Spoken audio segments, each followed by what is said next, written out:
Hello everyone, welcome to Anagani commerce. Students, ఇవాళ నుంచి మనం సిఎంఏ ఇంటర్ వాళ్ళకి కార్పొరేట్ అకౌంటింగ్ స్టార్ట్ చేస్తున్నామండి. ఆల్రెడీ ఫినాన్షియల్ అకౌంటింగ్ లో దాదాపుగా ఒక 85% కంప్లీట్ చేసేసాము. అన్ని వీడియోస్ చేసాము. ఇండియన్ అకౌంటింగ్ స్టాండర్డ్స్ ఒకటి మిగిలిపోయింది కంప్లీట్ చేయకుండా. అలాగే పార్ట్నర్షిప్ అకౌంట్స్ లో కొన్ని చెప్పాల్సి ఉన్నాం మనం. ఇప్పుడు మనం కార్పొరేట్ అకౌంట్స్ గ్రూప్ 2 లో స్టార్ట్ చేద్దామండి. ఓకే, స్క్రీన్ షేర్ చేద్దాం. కార్పొరేట్ అకౌంటింగ్ లో మనం ఏంటంటే కంపెనీ అకౌంట్స్కి వెళ్దాం ఫస్ట్. ఇదిగోండి,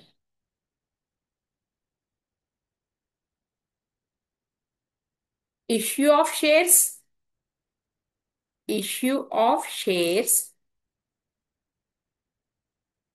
forfeiture of shares, rights issue, bonus issue, sweat equity shares, employee stock option and stock purchase scheme, buyback of shares. ఇవన్నీ కూడా టాపిక్స్ అన్నమాట మనకి. ఓకే, ఫస్ట్ మనం బ్రీఫ్గా చెప్తామండి. ఓకే, ఫస్ట్ మనకి ఇంట్రడక్షన్ వచ్చేటప్పటికి టైప్స్ ఆఫ్ బిజినెస్ ఆర్గనైజేషన్స్ లో స్టార్ట్ చేద్దాం. Types of business organisations. మొత్తం టోటల్ ఎన్ని టైప్స్ అండి? 3 టైప్స్ మనకి. Sole proprietorship of organisation, sole proprietorship of organisation, next partnership, తర్వాత కంపెనీ. సోల్ ప్రొప్రైటర్షిప్ లో క్యాపిటల్, సోలో ఒక వ్యక్తే మేనేజ్ చేస్తాడు, ప్రొప్రైటర్ అతనే. ఇక్కడ వచ్చేటప్పటికి partners capital accounts, partners capitals అంటాం మనం. ఇక్కడ వచ్చేటప్పటికి నీకు షేర్ క్యాపిటల్, ఇక్కడ కంపెనీలో share capital. Okay, right. Next వచ్చేటప్పటికి types of shares. Next topics types of shares. First one equity shares, equity shares, తర్వాత ప్రిఫరెన్స్ షేర్స్. ప్రిఫరెన్స్ షేర్స్ మళ్ళీ టైప్స్ ఆఫ్ ప్రిఫరెన్స్ షేర్స్ ఉందండి, నేను ఇంకా అక్కడికి వెళ్ళట్లేదు. ఫస్ట్ ఏంటంటే types of business organisation. Next one వచ్చేటప్పటికి టైప్స్ ఆఫ్ షేర్స్. తర్వాత వచ్చేటప్పటికి types of share capital, types of share capital, లేదా షేర్ క్యాపిటల్ ని ఎన్ని రకాలుగా కేటగరైజ్ చేస్తారు, ఏ రకంగా కేటగరైజ్ చేస్తారు. టైప్స్ ఆఫ్ షేర్ క్యాపిటల్ అనగానే first one authorised share capital. Authorised share capital అండి ఫస్ట్ వన్. సెకండ్ వన్ వచ్చేటప్పటికి నీకు issued share capital. Issued share capital మీకు ఇంకా డీటెయిల్ గా కావాలి అంటే నేను షేర్ క్యాపిటల్ తో నేను ఇంట్రడక్షన్ వీడియో చేశాను, అది చూడండి. చాలా నిదానంగా చెప్పుకున్నాం, ఒక 1 అవర్. ఇష్యూడ్ షేర్ క్యాపిటల్ తర్వాత నీకు subscribed share capital. Subscribed share capital అందరికి పనికొచ్చే విధంగా చేశామండి మనం ఆ వీడియో, అది చూడండి. నాన్ కామర్స్ వాళ్ళకి చాలా బాగా యూజ్ అవుతుంది. నెక్స్ట్ సబ్స్క్రైబ్ తర్వాత called up share capital. Called up share capital తర్వాత fifth one paid up. Paid up share capital అండి, రైట్. తర్వాత సిక్స్త్ వన్ వచ్చేటప్పటికి రిజర్వ్ క్యాపిటల్. రిజర్వ్ క్యాపిటల్ ఈ రకంగా మనకి కేటగరైజ్ చేస్తారు. ఏంటండి ఇవన్నీ అంటే, ఆథరైజ్డ్ షేర్ క్యాపిటల్ అంటే కంపెనీ ఒక మాక్సిమం తన అవసరాలకు ఎంతైతే కావాలో అనేసి ఒక మాక్సిమం ఒక లిమిట్ పెట్టుకుంటుందండి. దాన్ని ఆథరైజ్డ్ షేర్ క్యాపిటల్ అంటారు. దాని లైఫ్ టైంలో ఇంతకన్నా మించి ఇష్యూ చేయకూడదు. దాన్ని ఆథరైజ్డ్ షేర్ క్యాపిటల్ అంటారు. దీన్ని ఎంఓఏలో, మెమోరాండమ్ ఆఫ్ అసోసియేషన్లో రాస్తారు, ఎంఓఏలో. దీనికి ఇంకో పేరు ఏంటి అంటే నామినల్, నామినల్ క్యాపిటల్ అని కూడా అంటారు. కంపెనీ రిక్వైర్మెంట్స్కి తగ్గట్టుగా ఒక లిమిట్ అనేది ఏర్పరచుకుని ఆథరైజ్డ్ షేర్ క్యాపిటల్ ఇంత ఉండాలి అనేసి ఫిక్స్ అవుతారు. అంతకు మించి కంపెనీ లైఫ్ టైంలో ఇష్యూ చేయకూడదు అని ఇక్కడ. మరి ఇష్యూడ్ షేర్ క్యాపిటల్ అంటే ఈ ఆథరైజ్డ్ షేర్ క్యాపిటల్లో portion, a portion of the authorised share capital is called issued share capital. ఒక పోర్షన్ ఇష్యూ చేస్తండి, ఎంతో కొంత పోర్షన్ ని దాన్ని ఇష్యూడ్ షేర్ క్యాపిటల్ అంటారు. సపోజ్ ఆథరైజ్డ్ షేర్ క్యాపిటల్ వచ్చేటప్పుడు మనం అనుకుందాము 1 lakh షేర్స్ అని. 1 lakh షేర్స్, అవి ఏ షేర్స్ అయినా కావచ్చు, ప్రిఫరెన్స్ షేర్స్ అయినా కావచ్చు, ఈక్విటీ షేర్స్ అయినా కావచ్చు. 1 lakh shares at the rate of rupees 10 each అండి. అంటే మొత్తం కూడా ఒక 10 lakh rupees authorised share capital కావాలి అని కంపెనీ డిసైడ్ అయ్యింది. అయితే ఈ 1 lakh షేర్ లో మొత్తం కాకుండా ఒక 50,000 షేర్స్ ని ఇష్యూ చేసింది అనుకోండి. 50,000 shares at the rate of rupees 10 each. ఇంకా మిగిలిన తర్వాత ఇష్యూ చేస్తుంటండి. ఈ 1 lakh లో 50,000 ఇష్యూ చేసింది. సో అంటే అందుకనే portion of the authorised share capital company ఏదైతే ఇష్యూ చేసిందో దాన్ని ఇష్యూడ్ షేర్ క్యాపిటల్ అంటారు. క్లియర్, అర్థమైందా? నెక్స్ట్, ఈ 10 రూపీస్ని కూడా 10 రూపీస్ ఈచ్ అన్నాం కదండి, ఒకేసారి లంసంగా అయినా కానీ వసూలు చేసుకుంటది. లేదంటే కనుక అప్లికేషన్ అప్లికేషన్ కాస్ట్, రెండోది అలాట్మెంట్ అలాట్మెంట్ కాస్ట్, తర్వాత ఫస్ట్ కాల్ ఫస్ట్ కాల్ ఇవన్నీ ఉండాలా లేదని కంపెనీ ఇష్టం అండి. First call, next second and final call. జనరల్గా ఇన్స్టాల్మెంట్ బేస్లో పిలిస్తే ఇలా పిలుస్తుంది. సపోజ్ అనుకుందాం 10 రూపీస్ ఇన్స్టాల్మెంట్లుగా చేస్తే అప్లికేషన్ మీద ఒక 2 రూపీస్ అనుకుందాం, ఇది 3 రూపీస్. ఓకే, నెక్స్ట్ ఇది 2, 3 అలా అనుకుందాం అండి ఎగ్జాంపుల్ వచ్చేటప్పటికి. ఓకేనా, ఇవి 4 కూడా instalments. Next, subscribed share capital అంటే మీనింగ్ ఏంటి అంటే, ఈ ఇష్యూడ్ షేర్ క్యాపిటల్ ఏదైతే ఉందో వీళ్ళు ఇష్యూ చేసినప్పుడు అన్నిటికీ అప్లికేషన్ రావాలని ఏం లేదు. అంటే ఇక్కడ applied by the public, allotted by the company. Applied by the public, applied by the public, అలాగే allotted by the company. Allotted by the company అన్నమాట. అలాటెడ్ బై ది కంపెనీ, దాన్ని సబ్స్క్రైబ్డ్ షేర్ క్యాపిటల్ అంటారు. తర్వాత called up అంటే ఏంటి, ఇక్కడ 50,000 shares అనేవి issue చేసిందండి. దీనిలో పబ్లిక్ ఎన్ని షేర్స్ అయితే అప్లై చేశారు, ఆ షేర్స్ కు సంబంధించి కంపెనీ ఎన్ని ఇచ్చింది అనేది ఇక్కడ subscribed share capital. Called up share capital అంటే ఇక్కడ మనకు ఒకవేళ ఇన్స్టాల్మెంట్స్ లో కనుక పిలిచినట్లయితే, ఒకవేళ కంపెనీ ఎంత కాల్డప్ చేసింది అంటే మొత్తం టోటల్ అన్ని కాల్డప్ చేసిందా, లేదు ఫస్ట్ కాల్ వరకే చేసిందా, ఏదైనా కానీ మొత్తం అయినా సరే, లేదా ఏదైనా పోర్షన్ కాల్డప్ చేసిందా, దాన్ని కాల్డప్ షేర్ క్యాపిటల్ అంటారు. అంటే ఏంటి, it is a portion of issued share capital. లేదంటే ఈ ప్రైస్ ఏదైతే ఉందో, ఈ 2 rupees, 3 rupees, 2 rupees and 3 rupees instalments అన్నాం కదండి, వీటిలో కంపెనీ ఫస్ట్ అప్లికేషన్ మనీ రాబట్టుకుంది, తర్వాత అలాట్మెంట్, తర్వాత ఫస్ట్ కాల్, తర్వాత సెకండ్ అండ్ ఫైనల్ కాల్. దాన్ని ఏమంటారంటే కాల్డ్ అప్ షేర్ క్యాపిటల్ అంటారు. తర్వాత పెయిడ్ అప్ షేర్ క్యాపిటల్ అంటే మీనింగ్ ఏంటి అంటే, కంపెనీ కాల్డ్ అప్ చేసిందండి, ఒకవేళ మొత్తం ఈ అన్ని కాల్స్ పిలిచేసింది. అయితే ప్రజలు మొత్తం 50,000 షేర్స్ కి మీద అన్ని ఇన్స్టాల్మెంట్స్ ప్రకారంగా అమౌంట్ రావచ్చు, లేదా కొంతమంది షేర్ హోల్డర్స్ ఏదో ఒక ఇన్స్టాల్మెంట్ ఫస్ట్ కాలో లేదా ఫైనల్ కాలో, ఓకేనా, ఒకటి ఫెయిల్ అయ్యాడు అంటే తర్వాత కాల్ కూడా ఫెయిల్ అయినట్టే మనం ఎగ్జామ్షన్ తీసుకోవాలి. సో వీటిల్లో కంపెనీ కాల్డప్ చేసిన దాంట్లో ఎన్నైతే పెయిడప్ చేశారో, ఎంతైతే పెయిడప్ చేశారో, ఎన్ని ఇన్స్టాల్మెంట్స్ అయితే పెయిడప్ జరిగిందో దాన్ని పెయిడప్ షేర్ క్యాపిటల్ అంటారు. ఓకే, ఆ రిమైనింగ్ ఏదైతే ఉందో అన్పెయిడ్ అంటారండి. అన్పెయిడ్ షేర్ క్యాపిటల్, దాన్నే మనకి కాల్స్ ఇన్ అరియర్స్ అని చెప్తాం. తర్వాత రిజర్వ్ క్యాపిటల్ అంటే ఆ మీనింగ్ ఏంటి అంటే, ఇప్పుడు నేను ఇన్స్టాల్మెంట్లో 2 రూపీస్, 3 రూపీస్, 2 రూపీస్, 3 రూపీస్ అన్నాం కదండి, కంపెనీ 2, 3, 2 అంటే మొత్తం 7 రూపీస్ వరకే కాల్ అప్ చేసింది. ఒక 3 రూపీస్ కాల్ చేయలేదండి. ఈ 3 రూపీస్ ఏదైతే ఉందో దాన్ని లిక్విడేషన్ టైంలో పిలుద్దాం అనేసి ఇదిగోండి అట్టి పెట్టిందండి కంపెనీ. లిక్విడేషన్ టైంలో దాన్ని రిజర్వ్ క్యాపిటల్ అంటారు. ఓకేనా, కాల్ చేయకుండా ఏదైతే అట్టి పెట్టారో దాన్ని రిజర్వ్డ్ క్యాపిటల్ అంటారు. ఓకేనా, ఇక్కడ ఒకసారి మొత్తం మనం బ్రీఫ్ గా చూసుకుందాం. చూడండి, ఇదిగోండి. Okay, types of share capital. Authorised share capital, it is the amount of share capital. ఒక్క నిమిషం. capital that a company is permitted to issue. It is mentioned in the capital clause of the memorandum of association of the company. Authorized share capital is also known as nominal capital. Issued share capital, it represents the portion of the authorized capital that has been offered by company for subscription. Next, it is that part of the issued capital for which applications are received from the public.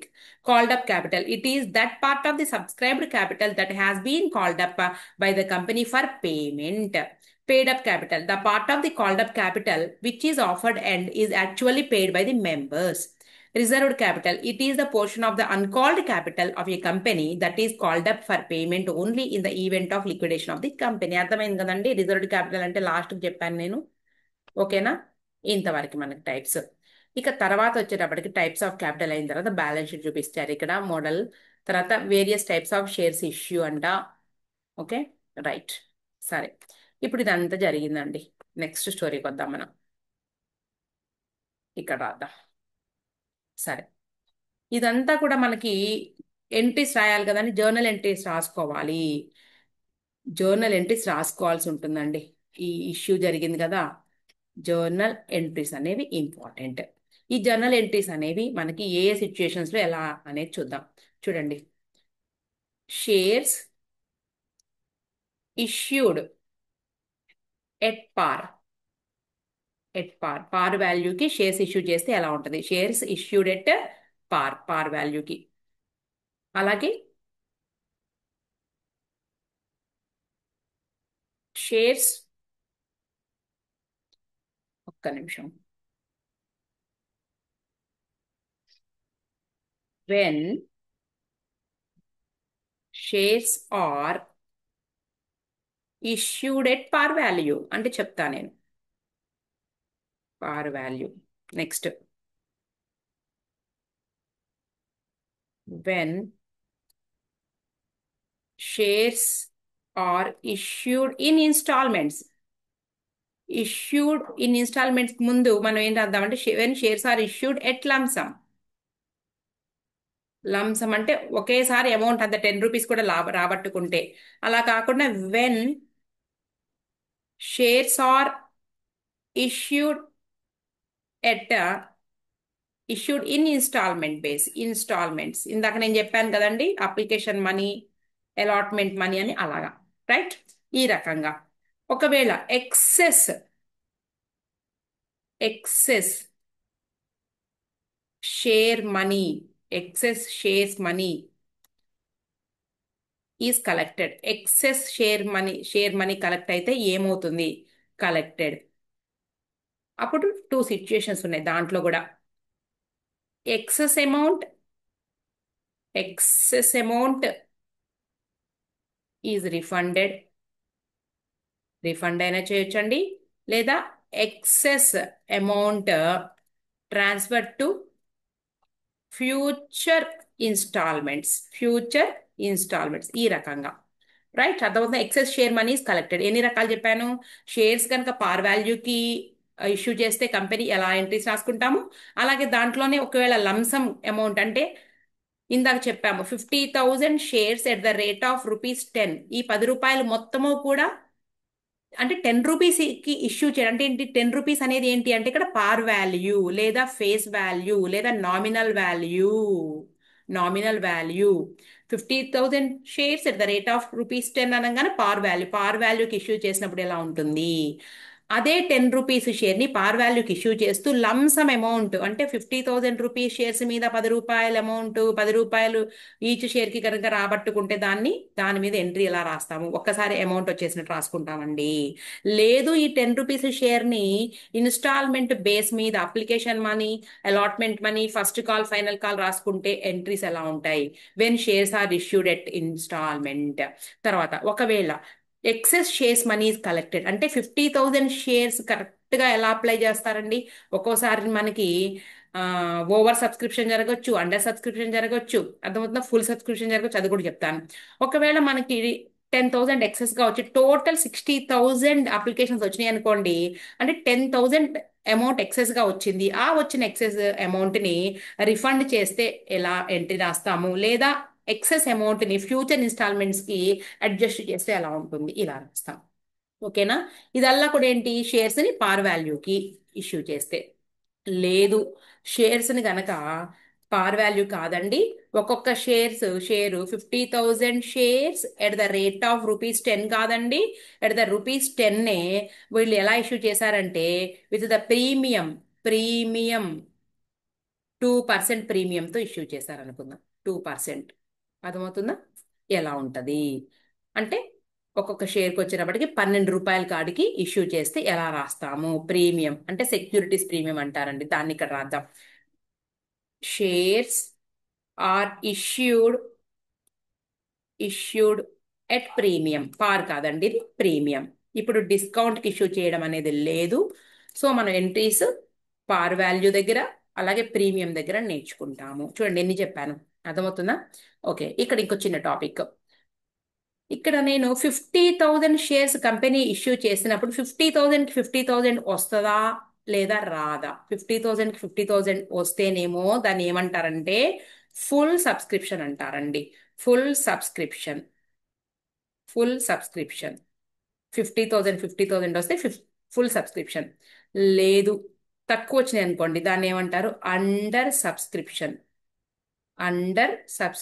అంటారు. అంటే ఇక్కడ నీకు షేర్లు 40,000 వచ్చినాయి, under subscription అంటాము. Next మూడోది 50 కాదండి, 60,000 వచ్చినాయి. 60,000 దీన్ని ఏమంటారు అంటే ఓవర్ సబ్స్క్రిప్షన్. రైట్, అర్థమవుతుందా? ఫుల్ సబ్స్క్రిప్షన్ అంటే 50,000 ఇష్యూ చేసి 50,000 అప్లికేషన్స్కి అంటే 50,000 షేర్స్కి అప్లై చేస్తేనేమో ఫుల్ సబ్స్క్రిప్షన్. అండర్ సబ్స్క్రిప్షన్ అంటేనేమో 50,000 కన్నా తక్కువగా అప్లై చేస్తే. 60,000 అప్లై చేస్తే అంటే సుమారు చెప్పానండి, ఇక్కడ 40,000 కాకపోవచ్చు, ఇక్కడ 49,000 అవ్వచ్చు. అర్థమవుతుందా? ఇక్కడ 65,000 అవ్వచ్చు, ఫర్ ఎగ్జాంపుల్ నేను చెప్పాను అంతే. మళ్ళీ ఇక్కడ అండర్ సబ్స్క్రిప్షన్లో మరి మరీ తక్కువ వచ్చినాయి అనుకోండి, ఎంత ఎంత వరకు లిమిట్ ఉంటుంది అంటే ఎంత వరకు అప్లై చేయొచ్చు అనేది దానికి కూడా ఒకటి ఉంటుందండి. అది కూడా మనం తీరిలో చూద్దాం. ఇది ఓకేనా? ఇవన్నీ కూడా బాగా గుర్తుపెట్టుకోండి. జస్ట్ నేను ఇప్పుడు జర్నల్ ఎంట్రీస్ చెప్పబోతున్నా. నేను జర్నల్ మీకు ఇంకా బాగా డెప్త్గా చాలా బేసిక్ లెవెల్ నుంచి కావాలి, సాగదీస్తా బాగా అర్థం కావాలి అంటే నాన్ కామర్స్ స్టూడెంట్స్కి బాగా పనికొచ్చే వీడియోస్ నేను చేశాను, వెతుక్కోండి. అనగాని కామర్స్ మనకి ప్లేలిస్ట్లో మీకు కంపెనీ అకౌంట్స్ అనేసి మీరు సెర్చ్ చేయండి, దొరుకుతుంది. జర్నల్ ఎంట్రీస్ ఎవరి బుక్స్లో అండి? ఇన్ ద కంపెనీ బుక్స్లో జర్నల్ ఎంట్రీస్, రైట్? సరే, ఫస్ట్ ఏం చెప్పానండి, ఫస్ట్ సిచ్యుయేషన్ అసలు ముందు రాద్దాం. 50,000 shares at the rate of rupees 10 each. ఇప్పుడు when amount is collected at lump sum. Lump sum amount collect అయితే ఎంట్రీ ఏంటి అంటే సింపుల్, ఏం లేదు, ఫస్ట్ అప్లికేషన్ మనీ వచ్చినట్టు రాస్తామండి. అప్లికేషన్తో పాటే రాసేస్తాం. ఏంటంటే ఎంట్రీ, నీకు అమౌంట్ వస్తుంది కదండి, ఇంతే, బ్యాంక్ అకౌంట్ డెబిట్, బ్రాకెట్లో తీసుకోండి, 50,000 షేర్స్ ఇంటూ రూపీస్ 10 మొత్తం అండి ఇక్కడ. So 5,00,000 rupees to share application account. అంటే అప్లికేషన్తో పాటే మొత్తం టోటల్ అమౌంట్ రిసీవ్ చేసేసుకున్నారు, రైట్? నెక్స్ట్ ఎంట్రీ, దీన్ని షేర్ క్యాపిటల్కి ట్రాన్స్ఫర్ చేస్తామండి. షేర్ క్యాపిటల్ అకౌంట్ డెబిట్, ఇంతే కదండి, మనకి 50,000 shares into rupees 10 each. So 5,00,000 rupees ఈ అప్లికేషన్ అకౌంట్లో ఏదైతే క్రెడిట్ చేస్తున్నామో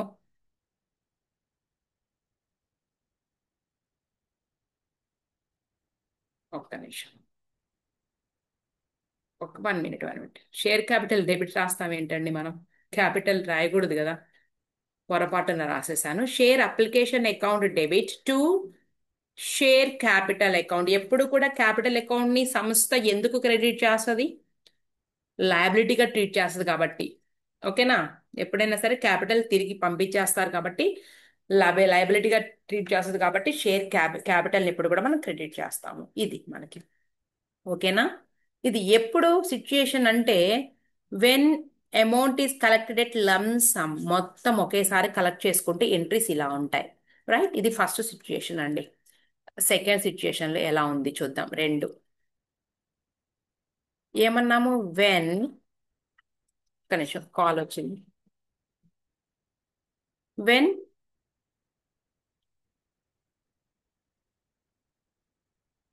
shares amount is collected in installments. Installments లో కలెక్ట్ చేస్తే ఎంట్రీస్ ఎలా ఉంటది? సేమ్ రాద్దామండి. 50,000 shares at the rate of rupees 10 payable as. ఎలా పే చేస్తున్నారు అంటే, ఇదిగోండి, on application. First on application rupees 2, ఇక్కడ రాసేద్దాం rupees 2 on allotment 3 on first call. ఇక్కడ కూడా నేను ఎంత రాద్దామంటే 4 రాద్దామా? Okay, 4 on second and final call. Second and final call.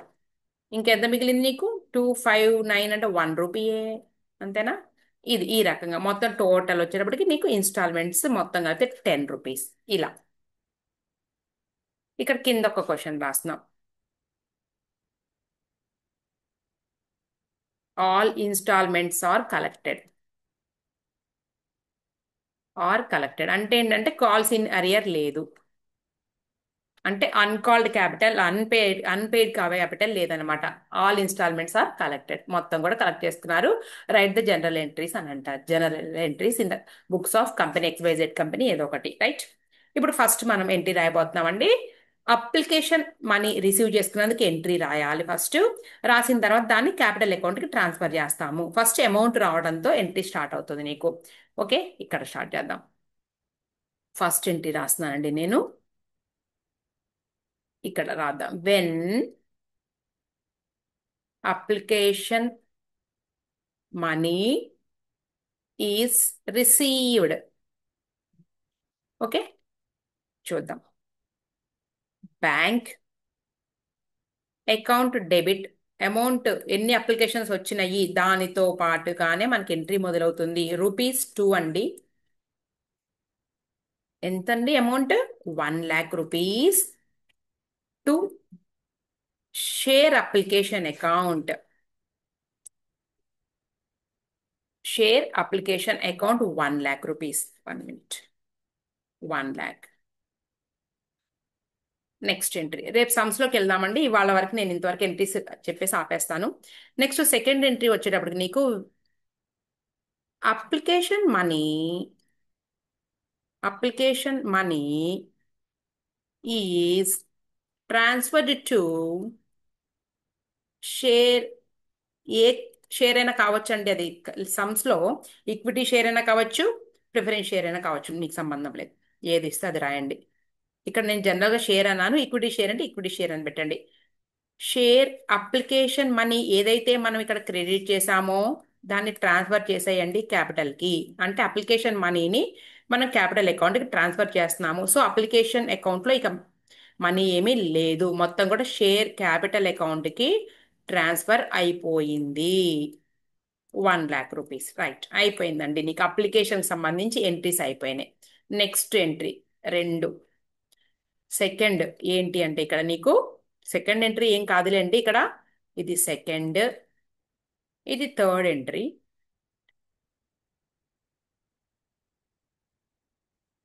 When shares లేదా when allotment money is collected. Allotment వచ్చేటప్పుడు 3 రూపీస్ కదండి.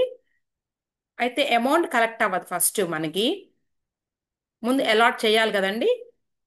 వెన్ అలాట్మెంట్ ఈజ్ మేడ్, పలానా వాళ్ళకి అలాట్ చేస్తాము అనేసి వీళ్ళు లెటర్స్ పంపిస్తారండి. సో కంపెనీ ఏం రాసుకుంటుందంటే ఫస్ట్ ఇన్ ఇంత అలాట్ చేశాము అంటే షేర్ అలాట్మెంట్ అకౌంట్ డెబిట్ 50,000 బ్రాకెట్లో వేయడం మర్చిపోదు, ఇంటూ రూపీస్ 3. 1,50,000 రూపీస్. ఎంత క్యాపిటల్ రావాల్సి ఉంది అంటే ఫస్ట్ ఎంట్రీ బ్యాంకుతో రాయమండి. అప్లికేషన్కి మాత్రమే మనం బ్యాంక్ అకౌంట్తో మనం స్టార్ట్ చేస్తాము. ఇంకా తర్వాత నుంచి కూడా ఇదిగోండి ఇంత అమౌంట్ రావాల్సి రాసుకున్నాం. నెక్స్ట్ ఇప్పుడు allotment money is collected. When allotment money is collected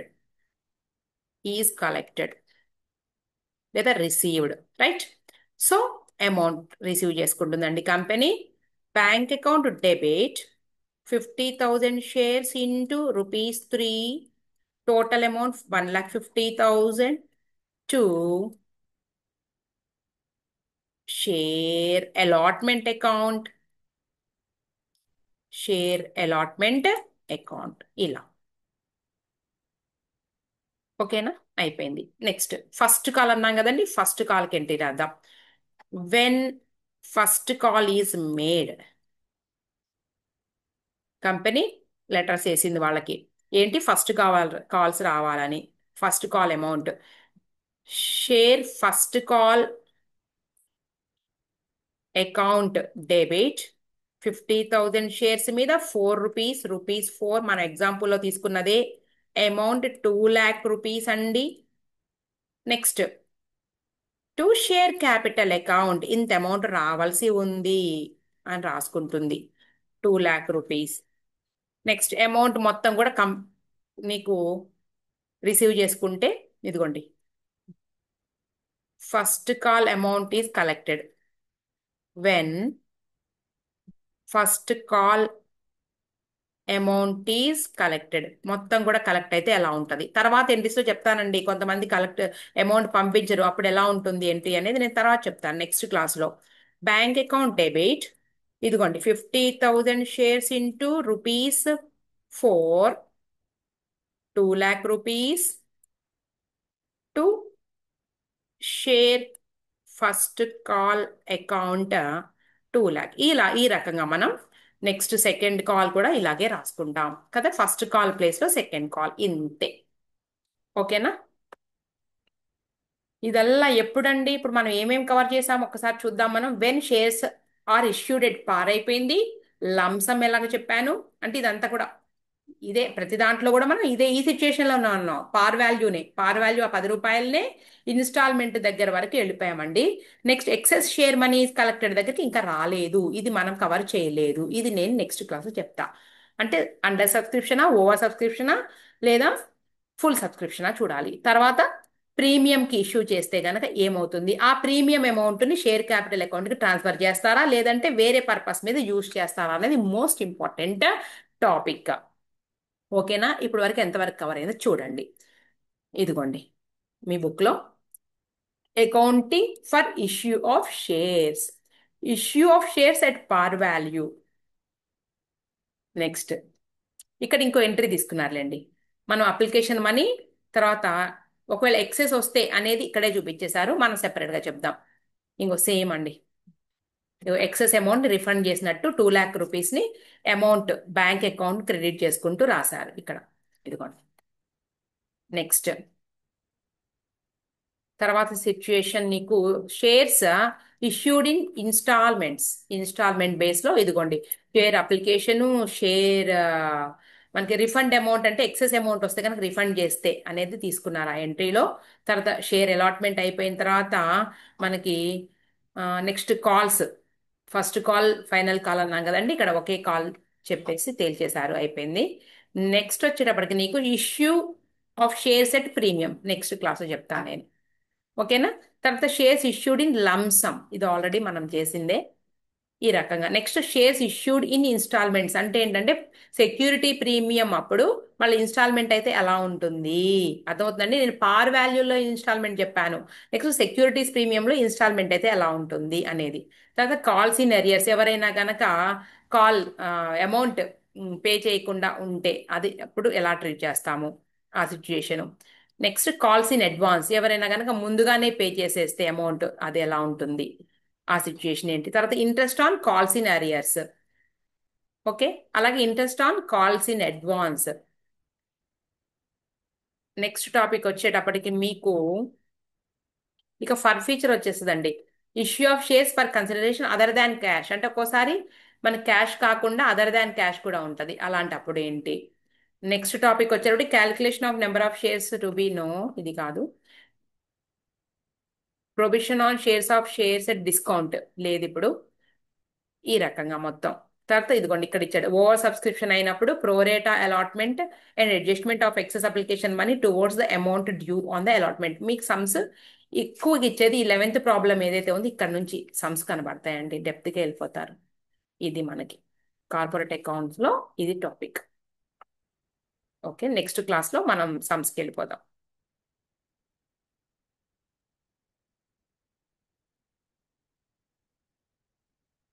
okay.